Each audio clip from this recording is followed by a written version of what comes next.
Hello everyone. In today's video, I'll show you how to change the Microsoft account on your Windows 10 computer. First, click on the Start button and go to Settings.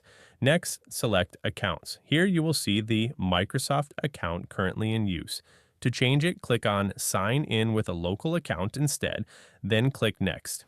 You will be asked to enter your PIN or current password. After that, create a new local account by entering a username, password, confirming the password, and adding a password hint. Once done, click Next and then Sign out and finish. Now, sign back into Windows using the newly created local account credentials. Once logged in, open Settings again. You go to Accounts here, and you will notice that no Microsoft account is linked. Click on Sign in with a Microsoft account instead, then enter the credentials for your new Microsoft account. Click Next, enter your Microsoft account password, then click Sign in.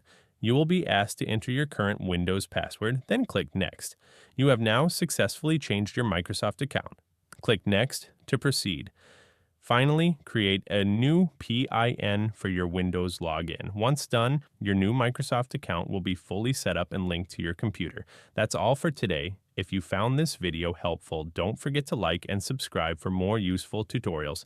See you in the next video.